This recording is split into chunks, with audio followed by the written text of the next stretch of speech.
Au nom du Père et du Fils et du Saint-Esprit. Amen. Grande joie d'être là avec toi en ce samedi 23 septembre.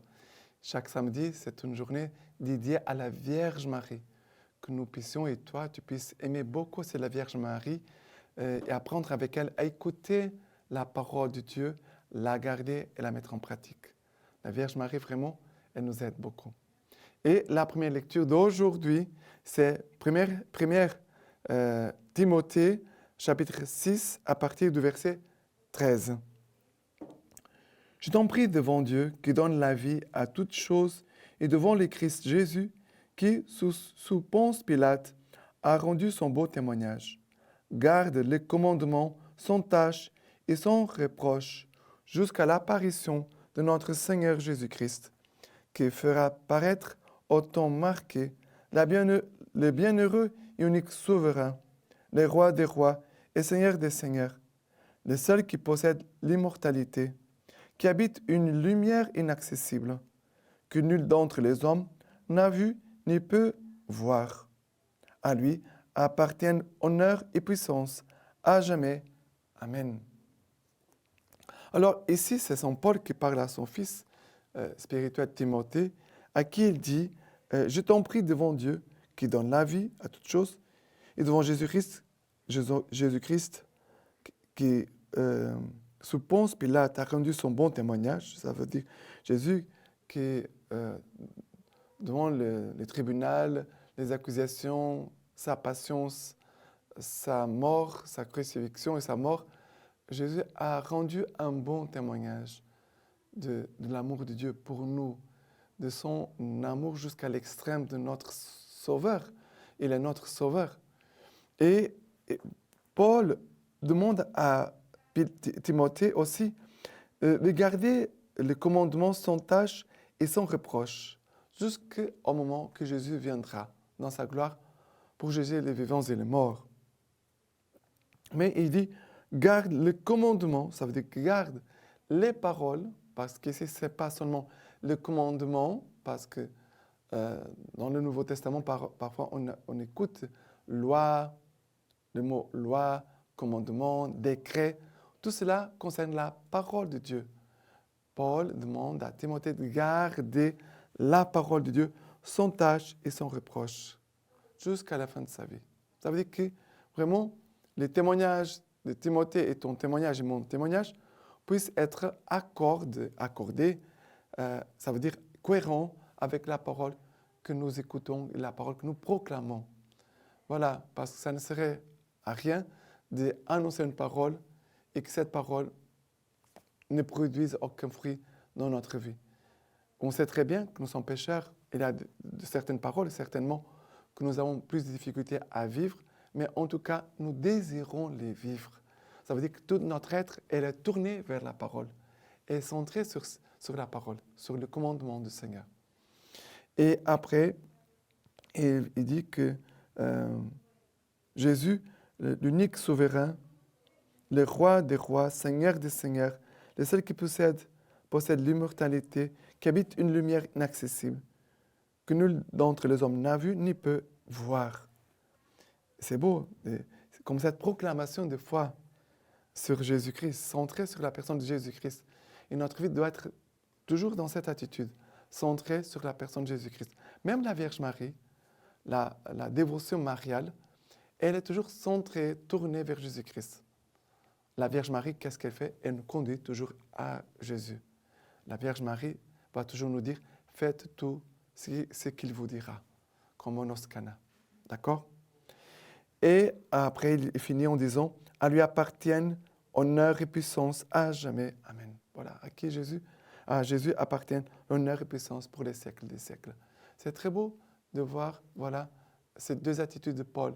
La première, comme père spirituel, qui donne le conseil à son enfant de garder la parole de Dieu sans tâche et sans reproche, mais en même temps de proclamer sa foi en Jésus-Christ, sa vie centrée sur Jésus-Christ, et que toute sa vie puisse vraiment dans cette louange et dans cette glorification de Jésus. D'accord? Le psaume d'aujourd'hui, c'est le psaume 100. à partir du verset 1er.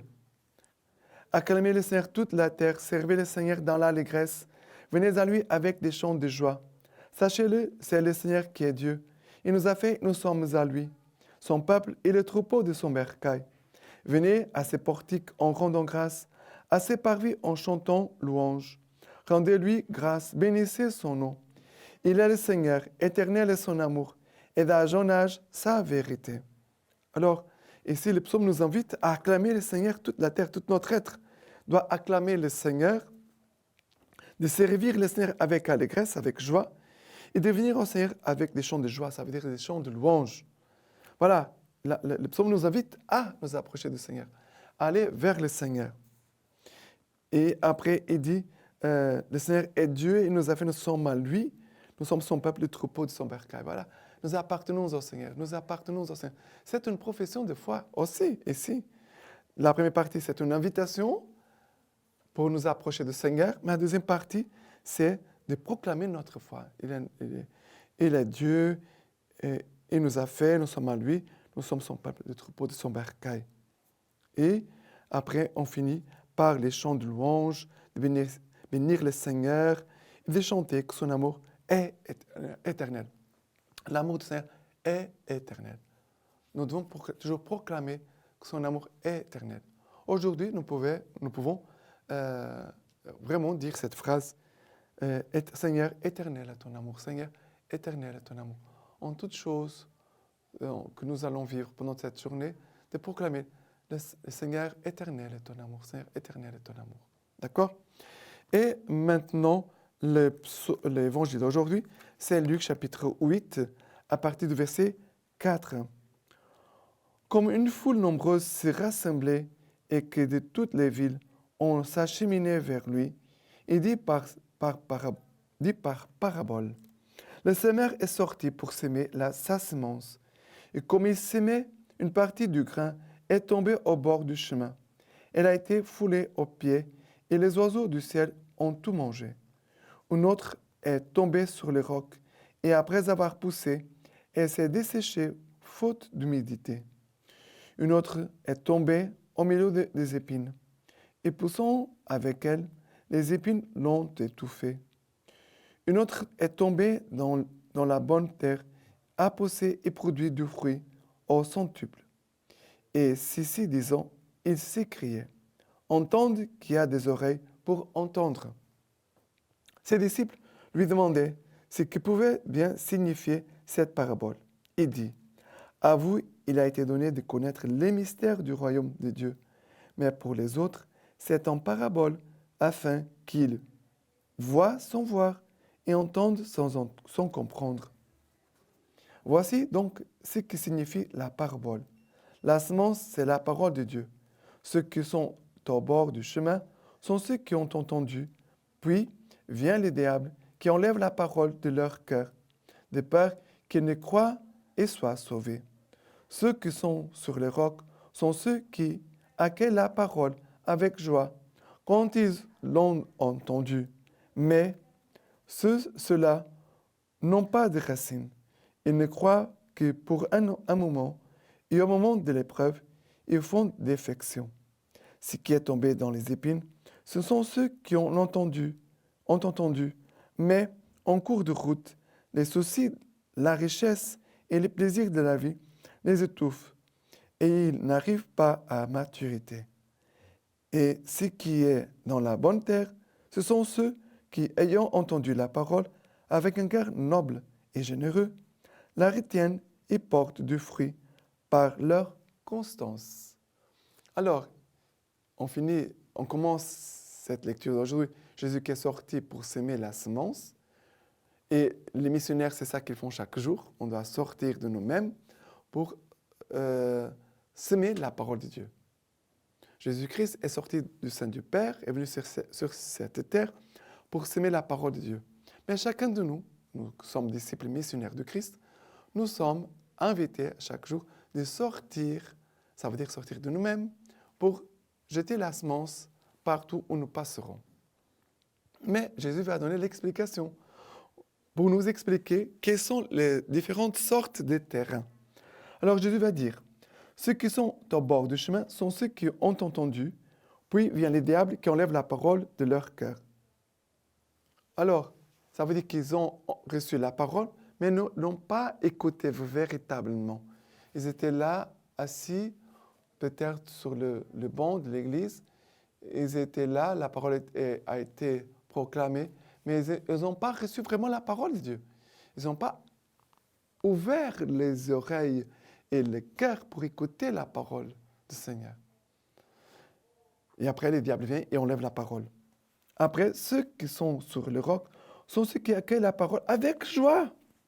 Ils entendent, ils écoutent la parole de Dieu. Ils écoutent la parole de Dieu. Mais ceux-là n'ont pas de racines. Ils ne croient que pour un moment de l'épreuve, ils font défection. Ça veut dire qu'ils sont dans la joie, nous écoutons la parole de Dieu, nous sommes joyeux, voilà. Mais quand après, il y a des problèmes, des épreuves, des soucis, ils oublient tout de suite la parole de Dieu. Ils laissent tomber la parole de Dieu. Ils ne s'accrochent pas à la parole de Dieu. Ça veut dire que les moments difficiles sont les moments où on doit s'accrocher à la parole de Dieu et d'écouter le Seigneur, parce que c'est par l'écoute que le Seigneur va nous enlever de notre trou. Après, ce qui est tombé dans les épines, ce sont ceux qui ont entendu, mais en cours de route, les soucis, les richesses, les plaisirs de la vie les étouffent. Et ça, c'est quelque chose qu'on doit veiller chaque jour. Chaque jour. Les soucis, les richesses, les plaisirs, voilà. On pourrait même dire les péchés qui étouffent la parole de Dieu. Et la semence n'arrive pas à la maturité. Et après, ceux qui écoutent la parole et la reçoivent dans une bonne terre, ce sont que ceux qui, ayant entendu la parole de Dieu avec un cœur noble et généreux, ça veut dire qu'ils ont reçu la parole de Dieu. La parole de Dieu a entré. Elle a été féconde. Ils ont médité la parole de Dieu. Et après, ils ont mis en pratique la parole de Dieu. En fait, ici sont les différentes sortes des chrétiens qui sont présents ici. Les 4 sortes des chrétiens. Mais on doit choisir qu'est-ce que nous voulons vivre. Nous devons choisir qu'est-ce que tu veux vivre. Et ici, Jésus finit en disant la retiennent et portent du fruit par leur constance. La bonne terre sont ceux qui gardent la parole de Dieu par la constance. C'est cela que nous avons besoin, la persévérance, la constance. Et à cause de cette constance, persévérance, Jésus nous a dit, vous sauverez votre vie. Voilà, que le Seigneur puisse vraiment faire de nous une bonne terre comme la Vierge Marie. Et la lecture patristique d'aujourd'hui de Saint Augustin. Prépare-toi à l'épreuve. L'Écriture dit, Dieu châtie par les fouets tout homme qu'il reçoit pour son Fils. Et tu dis, peut-être ferai-je exception. Si tu es exempté de la souffrance du fouet, tu es excepté du nombre des fils. Ainsi donc, dis-tu, il flagelle tous ses fils parfaitement, il flagelle tous ses fils, comme il a flagellé son Fils unique. Les fils uniques nés de la substance du Père, égal au Père dans la condition de Dieu. Les verbes par qui tout s'est fait n'avaient pas en lui de quoi être flagellé.